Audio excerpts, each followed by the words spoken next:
Eric Saar, the Facebook ad guru. I'm gonna call you the Facebook ad whisperer. Is that fair? Oh, there you go. There you go. Been called the wizard. Been called similarity. Exactly. All the way from the thriving metropolis of Goodyear, Arizona. Welcome There to the we Sales go. Podcast, man. How the heck are you? Doing pretty good. How are you doing? I'm good. So, Slingshot Media Consulting. Why the hell Slingshot? I need to know that first and foremost. Well, because a lot of times people want to just shoot to the moon, but sometimes you have to come back to set the right foundation, and then you shoot to the moon. Ah, If you're not understanding all the things, then you're not going to be doing pretty good. well, I did watch what what was the movie? Was it The Right Stuff? Or there were a few movies made about going to the moon, and they did kind of do the slingshot, right? Get some momentum around the Earth and Yep. shoot themselves back out. Gotta Did get they do past that to gravity. return? They kind of did it to return, didn't they? Yeah, Circle the it moon. helps to slow it down when they're in outer space. Yeah. All right. Slingshot Media. All right, I'm down with that. So you focus just on Facebook? To be clear, meta ads or also include Instagram. So there's about 17 or so placements inside Facebook ads that include what's called interstitial ads and all the different parts of Facebook and all the different parts of Instagram. But basically, it's Facebook Instagram ads, as it were, also known as meta in this case. Interesting. All right. And so why that focus? Why not Google Display Network or Yeah, so you YouTube can or TikTok? TikTok. What about X? Huh? You don't like Elon Musk, man? How come you don't like South Africans? What's going on, dude? Well, I love Twitter or Google. I use it for my sports writing because I used to be a sports writer for NBA for a long time. Oh, And did a podcast on that. Still on Spotify. I haven't done it in 5 years or so. But then I got a job at this place called T-Tech, which is like $1 billion call center company. oh, But they have a Facebook program and a Google program. Well, I got a job at the Facebook program. I had already done marketing as a content marketer, websites, Keep, etc., and wanted to kind of learn some more stuff. I was still late 20s and wanted to see what I could do. And so I worked at the Facebook program, and that is what kind of launched this whole thing, where I was able to do $100 million in ad spend, or 120, something like that, $11 million book of business a month, and about 1,200 clients, which is more ad spend, variety of ad spend, and more clients than any agency, just me, and then I have my people that work for me that have done at least that much. so this T Tech. So you weren't doing their promotions. You were doing the promos for their clients. So, it's outsourced call center. So I'm on the phone I'm representing Facebook. I have a Facebook email, Facebook everything. Oh, Representing Facebook, teaching people how to do Facebook ads correctly over 7 times a day forever for like a year and a half. Where hmm. we're on Facebook says, hey, you look like you could use some help with your ad account because it's messed up in a couple ways. They schedule my calendar. I get on a call from nothing. Have never heard of them before. Publishing ads that doubled the revenue a ton and stuff like that. Oh, interesting. So that's cool. And so when was that? That was like 2019, 2020, right Okay. through the beginning of the pandemic. And so did you go out on your own then, or how did things change with the Yeah, so pandemic? I went to go be a manager in a different program for 6 months, and that's when I started my Pepperdine MBA as well. And so but then that went as a disaster because it was just Facebook was a good program and Google was a good program. Everything else wasn't as good in terms of that Yeah. business model. And in terms of really just who they brought in, sales versus customer service focused programs were much different. Um, and I just wanted to teach myself. I want to see if I could be a good leader, and I was. But then I've decided, like, you're not paying me enough to have this many problems.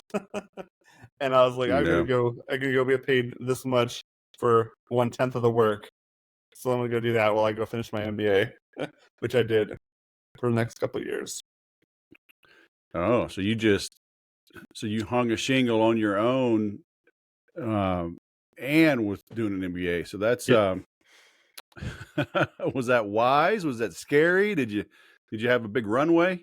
Well, okay, because of my physical disabilities and stuff, I unfortunately can't live on my own anymore, and so my dad's an electrical engineer, and it made it possible in many ways for me to get that run up to be an entrepreneur, which I've already tried 2 or 3 different times, and thankfully now in the last 3 years, it's really taken off. Oh, okay, cool. So I had a Um, base that I had to have for other reasons that actually made it easier. gotcha. And was the Pepperdine, was it online or was it in person? It was Well, it's online. 2020, so It was it, online anyway because I wanted to find the best one I could name drop. That yeah, was the most expensive I could find that would still do it online, and that was the best one. It was nice. Okay. fantastic. So tell me about that because I see people talking about MBAs and online. They're saying, "Is it worth it anymore?" And just go hands on and teach yourself. And but you're one of the first I've heard Yeah. in a while So definitely say good things about it. in a lot of our entrepreneurship things, there's a lot of people who, if they, let me say, if they did like corporate world and then they go on their own and they're older, then like who cares? But if you didn't get up to the C level or maybe vice president level or something of a corporate place, I don't think I think it benefited me in the ability to have confidence, not just confidence, but also know-how and to know the right kind of things to do. Like I have another startup I'm working on, and I think I might have saved myself 30, 40 grand already in the last 2 years. And I think it's going to make my business amazing just by having done the MBA, even for just the connections and the short circuiting of problems I would have run into if I hadn't taken the MBA.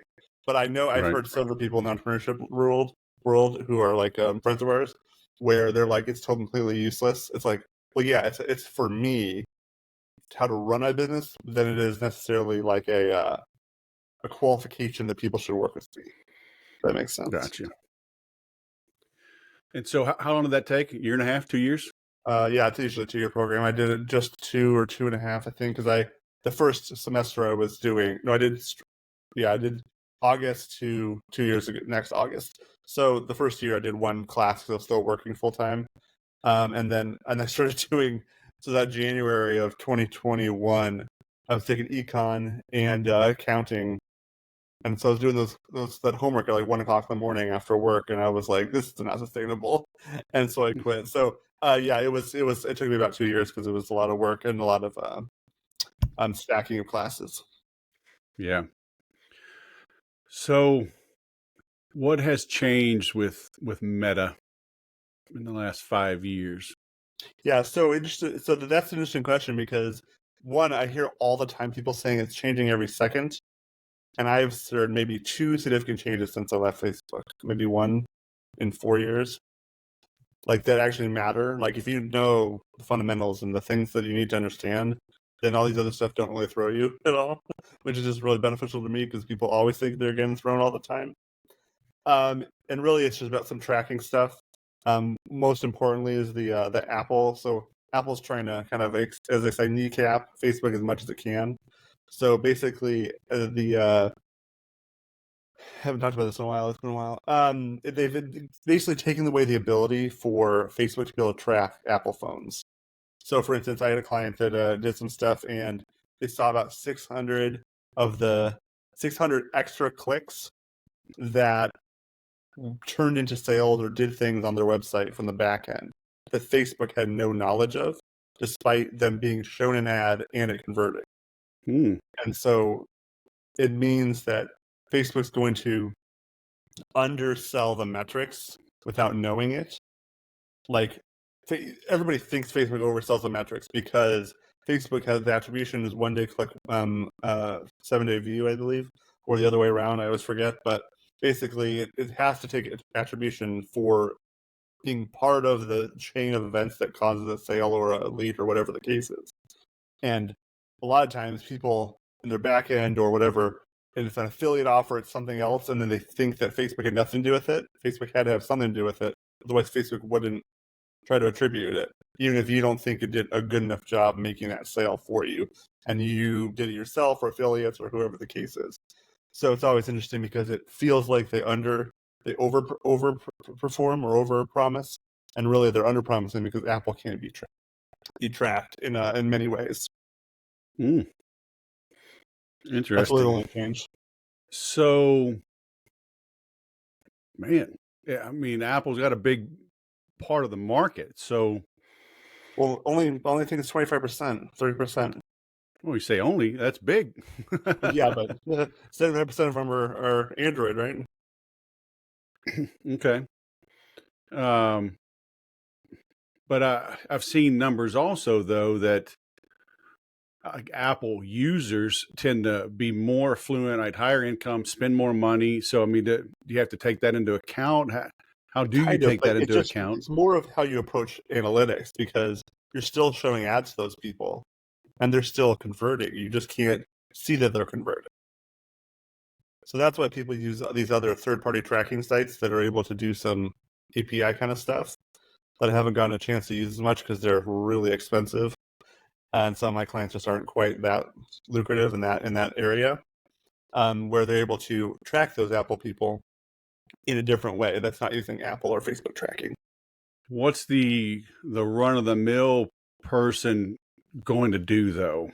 You know, the local chiropractor, Yeah. the local sales whisperer. I mean, if I don't know, Well, if I'm missing these Apple people, I mean, that if I'm just it's thinking in raw numbers, I would bet half or 75% of my customers are probably Apple users.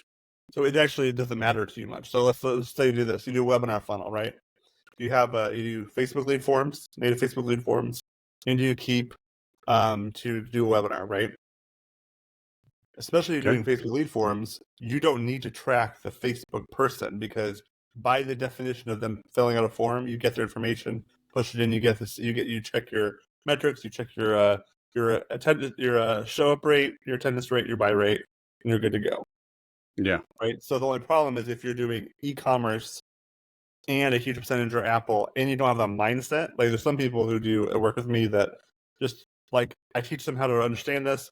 You always try to optimize, and you don't worry about things you can't control. And then there's other Yep. people who are like, no, if I'm not seeing every single thing, then everybody's failed. And I'm just like, that's not how marketing works. Yep. It's an art and a science. So, do you? I mean, it would seem like it's the right process anyway. You'd spend less money by driving them to a Facebook lead form, uh, and you're going to get higher opt-ins anyway if you can keep people within the same ecosystem. You know, don't send them somewhere else. Don't make them load some other page. It may not Yeah. load as fast. It may not be mobile responsive. Blah blah blah. So keep Sometimes them I there. would say I've had a lot of people try to push back on the quality of lead of native Facebook lead forms. So I have some tricks that really solve some of the problem of spam fills Mm, or even bot fills, but it can't solve everything. So I would say that by the definition of somebody going to a landing page and reading all your stuff, your testimonials, they're probably a better lead than a native Facebook lead. But you may get more of them, and Facebook can optimize for them as a native Facebook lead form more than on a sales page. tell me that again. If Do you? the quality of lead is lower, if Well, it's a native form, probably, at least yeah, yeah, generally. And then but it's higher quality of lead if they go do it, but you're going to get less of them. So it's volume versus quality. At yeah, least it's well. yeah. I guess just measure, monitor, adjust, huh? Yeah, so it's not like a big deal, right? So even if your people were all these Apple people and you use the sales page, well, you can still see what people click any buttons, retarget those people, or retarget anybody who comes to your site, hit them up with a couple ads, and see what your back end metrics are when then the month. Compare that Yeah, to your spend and see if you're ROI positive. I mean, it's really not as hard as people make it out to be. Like everyone who goes through my class, a lot of people say they go through my class. It's not rocket science. It's just extremely important nuance. If you don't understand, people like tons of people say, I know just enough about Facebook ads to be dangerous. And I'm like, yes, you are. I mean, like I said, like I had 1,200 people working on Facebook, and 500 of those were agencies, and like 490 of those agencies were terrible, and 10 of Mm, them were good. I couldn't believe how many of them were ripping people off, and that's why I started my company.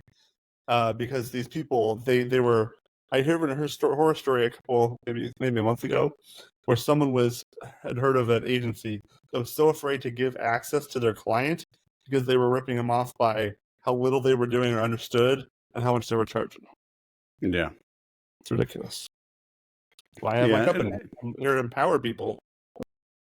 Yeah, and it's across the board. I see it all the time. I got a client right now in the tech space, and he was doing some cold email and he worked with a company. They were using Instantly, and but the company kept all the data, right? It was their own app, building all the sequences, blah blah blah. So when he fired them, he didn't have anything to carry over. Then he had to Yeah, start fresh with a new company. Now I'm helping him. I'm helping him with sales, or CRM, everything. So he's asking me about all this, and I haven't used these tools. So he bought Apollo, and so I said, okay, we'll do a little side by side this month. We'll compare Apollo with what I can create as I learn it. I mean, it's pretty straightforward, but it's a powerful tool yes, against this agency doing Instantly. But just looking at their content, I mean, I think they're giving it an honest effort. It's just the same mediocre, blah, blah, blah. Hi, Eric. I see yeah, that you are with Slingshot Media. Have you ever thought about, getting better IT services? We yeah. specialize in, like, oh, crap. The whole social selling thing I've been seeing on LinkedIn and this crazy stuff is so interesting. And there's so much to cut through the clutter and the noise. This is why I like doing referrals generally, just because they're better leads, they're better people, they're more committed, and it's just a better way to do it generally. But I'm trying to scale with some things I'm doing now too. Yeah. Yeah. And, I mean, I haven't done a lot of advertising, and, like you say, just enough to be dangerous. And, um, that I don't even know that I know enough to be dangerous. I mean, I literally haven't even logged in to my Facebook marketplace business suite. I don't even know what the hell you call it in probably a year. So, I mean, I haven't done it. So I'm thinking about it. But it's the catch 22, like you're talking about. Do you have enough money to that runway, right? You've got to get it up, get it going. You got to test it. You got to dial it in. You got to spend enough to make a difference, to have, um, decent information to make a decision, So Yeah, I then you mean, got to be selling enough, got to have a high enough ticket item to warrant the expense to get an ROI, So yeah. how the hell do So you start? both ways. I mean, both ways. So one, start small, kind of. I say never less than $20 a day, for at least a 2 week period. Generally, it's really Facebook is and Instagram are for scaling offers that already work, right? So there's a lot of people who try to prove it, and there are ways you can use Facebook to prove your funnel, but that's if you have disposable income for that specifically to prove it, right? And go in with that mindset. But I mean, like I had an e-commerce client come to me that we did our first set of ads, and their product's only $50, and they got a 2.15 return on ad spend on the first iteration. Now with them today, it wasn't as good the second time around, but now we're starting to do retargeting. It's going to come around, but like then my stuff is like way more expensive and more high ticket, like yours. And so for me, doing webinar, PDF, whatever, I need to make an extremely minuscule close rate, open rate, and download rate to make it pay off for good, because they're just worth so much more. So I mean, e-commerce works the best for Facebook ads compared to any other industry, but you really got to dial it in, have the right stuff, have the right thing that people want. It's more of a product market fit problem than anything else I've found. Yeah. So where do you recommend people start? Do they, because like I'm not an e-commerce play Yeah, necessarily. Well, I no, mean, I don't know. Am I? I mean, you buy online. I rarely meet in person.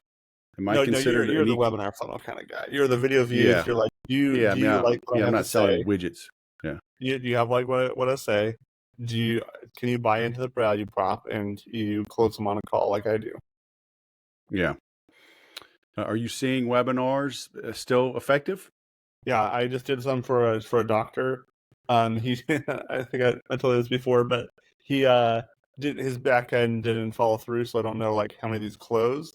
But like chronic brain fog webinar, $500 to spend, 200 people signed up in Facebook lead forms, and then they did it again, 240 people signed up. So they paid, or that many No, signed free up to webinars, watch the webinar? free webinars. Okay. And so, I mean, if you spend $500 to get 200 people on a webinar, you can close one person, right? Yeah. And then then you've doubled, tripled your money. And he's doing live webinars? They were going to be live. I have actually my main client, which is about $50,000 in ad spend a month, doing more info products, and we have a lead gen, straight up lead gen that's more of a loss leader, straight into a automated masterclass. That's basically the masterclass by itself. The I don't know $10,000 of spend is self liquidating. Cool. Got nice. So yeah, it definitely So can work. so like this doctor with the brain fog thing, was his already proven? Did he do it like through direct mail or email, Yeah, I and think now he he's got. scaling? I forget. It's been a while. It's been 6 months since I worked with him. Yeah, these people already had a following, and already understood what they did, and already understood what people wanted out of it. That's why we picked that, and it seemed to really generate interest into it. So, yeah, for sure. But the problem is when you're talking about distribution channels, there, like if they already had direct mail, yeah, some people are direct mail people. Some places will only work for that. Some social selling or just on LinkedIn will work. Other places, Facebook ads, e-commerce will work. Like I always say, and I said this I think PartnerCon when I was speaking there for Keep, that like everybody should be omni-channel. You should be on all the channels. And it's two caveats. Is one is change the part of your message for that medium from someone who understands that medium. And secondarily is the percentage of how much money you spend on each of those platforms changes based on your business model.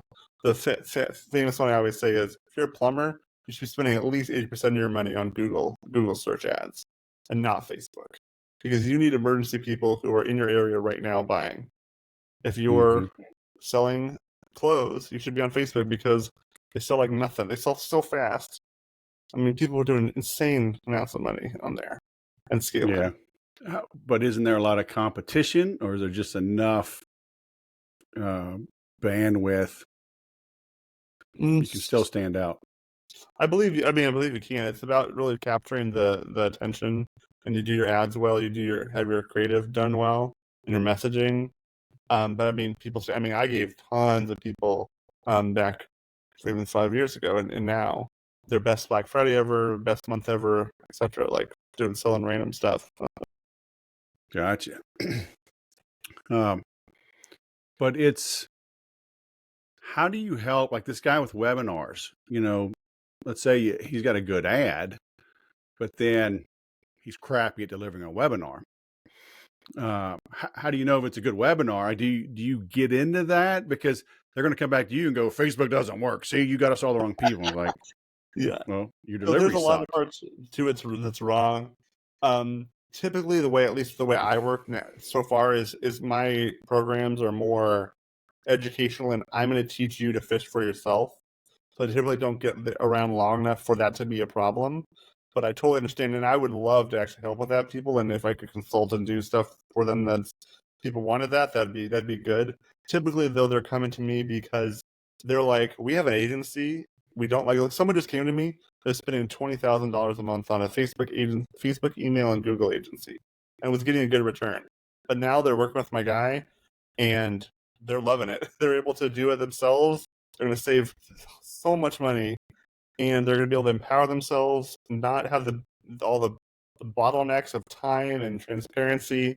So many ad agencies charge $2,000 or more a month. They don't understand your brand, anyone's brand usually, because they don't understand how Facebook works. They just take something that worked for one of their clients back in the day and apply that to everybody that they meet. Or they haven't done enough variety of Facebook ads to know every account's different. Every single one. They all act differently. They do differently. You got to use what I call the pitfalls to avoid. Make sure those don't happen, and you have your foundation, and then iterate with the levers to pull that I teach. So it's not so much like anything that's necessarily universal, except for some of these rules. anyway, that's what I believe. Yeah. Yeah. I mean, because there's a lot of moving pieces, and that's always a tough thing with when you're just helping with marketing. Is that if they're not good at sales, they're going to point the finger back at you because nobody wants to accept responsibility. Yeah, no, they don't. So that's an interesting problem though, Wes, because when people have other problems, like for instance, I tell the story. I tell the story sometimes. Right when I was beginning at Facebook, right, I didn't know what I was doing as much. 4 or 5 years ago, and one of my mentors there, who's done a lot of ad spend at Facebook, worked there for a long time. I was selling these like it was someone selling like boutique dress shop or something, right? Models and LA mansions to do all the photography and professional photography, and I was like pulling out all the stops, my lookalikes and all this crazy stuff, right? And then he comes and looks at the website and he's like, yeah, my fiance buys stuff like this and they've overpriced their dresses by 50% and they have no brand recognition. There's no way, no matter what you do, you're gonna sell any of these. Mm. And so I was like, that makes sense. It's interesting. And the other people, I've seen things that sell. There was this one girl who was selling like baby clothes, and I was like, how is what I'm doing working so well for her? It was fine, and she like made the most money she's ever made just by fixing the stuff in the little ad sets, stuff that I'm good at. Um, and I've told the story about the life insurance guy selling life insurance in Canada. I literally didn't touch his copy, which was mediocre at best. Didn't touch his image, which is literally a gravestone on grass, a terrible pixelated kind of image of it. We fixed his ad sets and he tripled his money after 2 months. So Yeah. it's just, and then empowering them that they can now think for themselves. It's so great. So what does that mean? You fixed his ad sets. What does that So there's a entail? lot of what's called like audience overlap and stuff, and things where you're bidding against yourself, and ways that you're sabotaging the algorithm that's happening in Facebook that I've seen hundreds of agencies do wrong. And just by fixing those 5 things, your ads can soar. So just 5 things. 5 really basic things, yeah. That's why I get. But the problem is, as I've seen a lot of people when I worked with them, they try to like churn and like just keep getting better. And by trying to get better, they accidentally continue to break their rules. So sometimes I need to be in there to train their brains to think in the right way, so that they can continue to iterate and improve while not breaking the rules. Because I'm finding that as they try to over tinker, and agencies do this as well, that they break the rules, making to them Facebook's so wrong and messing me up, and I'm like, the data's invalid Right. because you made the mistakes. So yeah, that's what I would say. So the people that should come to you, e-commerce people, people with a high ticket offer, but regardless, they've got some type of proven converting offer. Yeah. Either they've been running ads somewhere else, maybe on Google.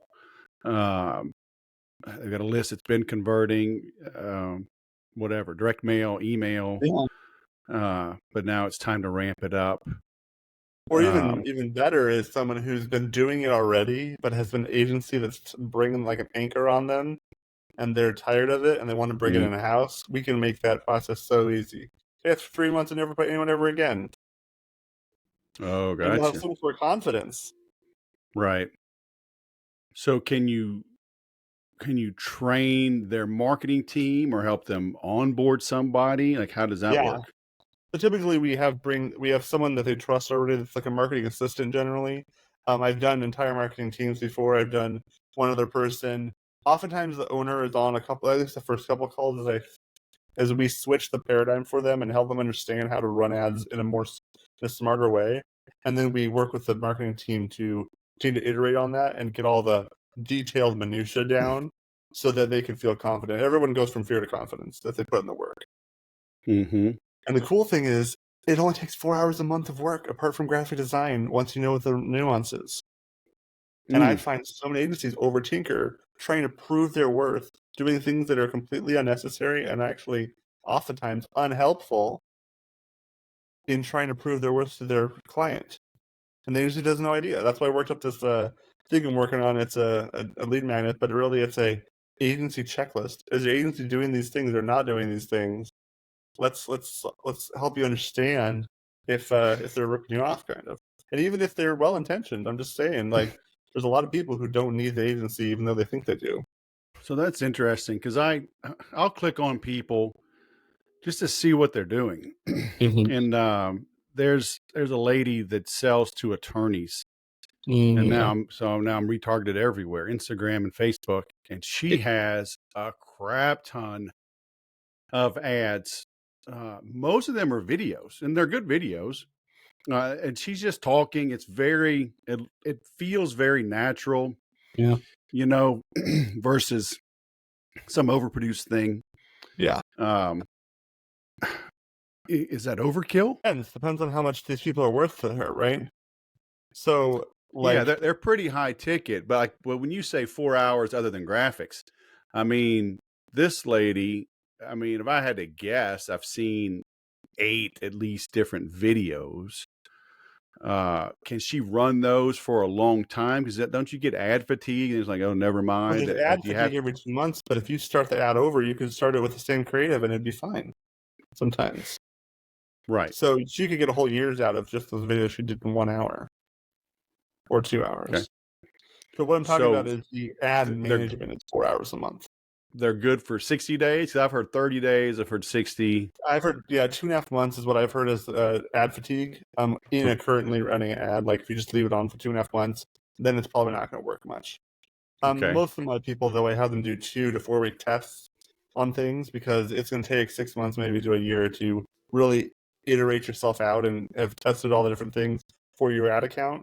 Although we only work together usually 3 months because I want to teach you how to iterate. It's not, you don't need much more help. Okay. Yeah. So somebody, how do they know like what the switch is? The split between static ads, image ads versus video ads, and should it be like this super produced, polished thing versus almost like walking with your iPhone? It's kind of bumpy, but it seems So like actually, back at Facebook, I had this hilarious thing. In like a 3 week period, 3 different people came to me on my calls, and one's like, images are all that works, everything else is trash. And then videos are all that work, anything else is trash. And carousels are all that work, everything else is trash. I'm like, seems like you guys don't have the biggest sample size. But the idea is really what works for you and how much time do you have. So oftentimes, once my calls, the first several calls, we're just like, whatever you're gonna have on hand, let's work with that. And then as I teach them like the kind of things to look for in creative, like, hey, go tell your graphic designer to go do make these kind of changes, and then you'll know what to test. But also, I don't really split test the way Facebook split tests on there. I do something else that we kind of cultivated at Facebook when we were in our team that were working there, and for me, I find it better because you're able to get results without having a super scientific split test. Because the scientific split test is very, when I did it myself before I learned this on my own ads, actually, I found that it was too far apart that one time it was 50-50. I was like, I didn't learn a single thing about this because it was exactly the same. Another one was it was so far apart. I spent this because their split test is scientific. I spent the same amount of money on the one that worked well and the one that worked terribly. So the way we work this is you both get results as well as testing 1 or 2 things at a time, while Facebook's algorithm will push the money towards the thing that works the best. And also teach you how to raise the metrics, because like I literally had people who turn off the best ad set because they thought it was the worst ad set. Why do you think it was the worst? Because they don't understand the difference between amount spent, return ad spend, cost per lead, etc. They didn't take them all into consideration and looked at one metric, thinking it was the end-all be-all, and not understanding the inverse relationship between return ad spend and amount spent. All right. So that is knowing enough to be dangerous, huh? Yeah. They could go for a year and continue to make the wrong decision over and over again, staying super stagnant instead of growing, when all they had to do was hire me. And for 5 minutes, I could just solve that one problem and they'd be better off. It's very interesting. Yeah. So that's your world, Meta, right? If they need Google, anything else, like you're gonna refer them out to somebody. I know people who do Google. I know people who do YouTube, TikTok. I mean, one of my friends, I think, runs a very big, like like movie size, like the TikTok account for a movie producer. But like, I stick to this. This is what I'm good at. I always find that people are like, I'm a marketing expert. I know Google and Facebook. I'm like, unless you literally worked at T-Tech in both accounts, I don't trust you. I think you're lying about one of them. Unless And he's running what? unless they went to where I worked and Oh, worked in both T-Tech. the Yeah, Google yeah. program and the Facebook program, I think they're lying, right? Usually Yeah. you are good at one or good at neither, Right. unless you worked there at both accounts, because I trust that if you did that job for enough time, you did know what you were doing. Yeah. Gotcha. All right. Cool. So the website is slingshotmediaconsulting.com, Mm-hmm. right? So you have a free discovery call. Yeah, Find out if you're being burned. All and most of right. them are. I mean, you don't know. People know. Yeah. And well, I think it was Seth Godin, we're talking about marketers are liars. Marketers ruin everything. And they do. They rush into the hottest thing. Oh, it's all AI, it's crypto. Oh, no, it's NFTs. Oh, it's AI. Oh, it's cold email. It's and then they're on to the next. And yeah, some guys make some good money, but It's all of them. It's sometimes none of them, depending on your business model, depending yeah, on environment you're in, depending on how disciplined you are, etc. yeah, they'll do it for $1, but then they're persona non grata before long. Yeah. Yeah. So I get it. So cool. So I'm linking out to that. And then do you do any of these other things? Do you do webinars, things like that? Or I can consult about all that stuff. I can give recommendations for people based on what I've seen work and things. I don't really have a package where I'm like, hey, you want to add a bolt on this webinar yeah, builder. It's more like, hey, I know people who do this. You know some of the people I know, but like I know a lot of I'm networked to the top. I really love networking, and so I probably know someone who does it for a living if you want to do it. yeah, yeah. Cool. All right. Well, I'm linking out to it, and you've got. We need to link to your Facebook group, right? You've got Yeah, a super affordable Facebook group. We forgot to I mention. have a $10 a month group just to see, just to get people in, right? I don't really care too much. It's like it's probably worth 10 times that amount. I mean, Wes, you've been in there, you've seen all the posts of things that we're doing and different nuggets there. And yeah, I mean, if you want to jump in there and just get a feel for it, and before it's time to really do ads, or if you're a marketer and you're just like, hey, I need some more help on this side. I don't think my team's ready to do this yet, but I need to know. Yeah, I'll send you over the landing page, and we'll get that linked up there. It's $10 a month. You can ask any questions. It's a Facebook group. I'll answer. People will answer. It'll be good.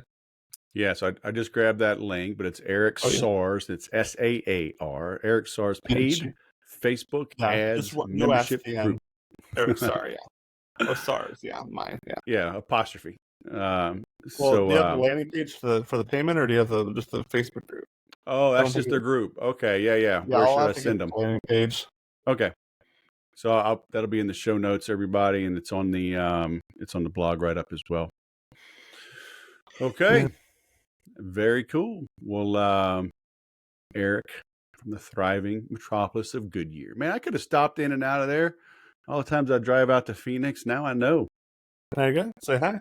Zip right through. And well, very cool, man. Thanks for taking some time and sharing your words of wisdom. Thank you so much, Wes. Have a good one. All right, man. You too.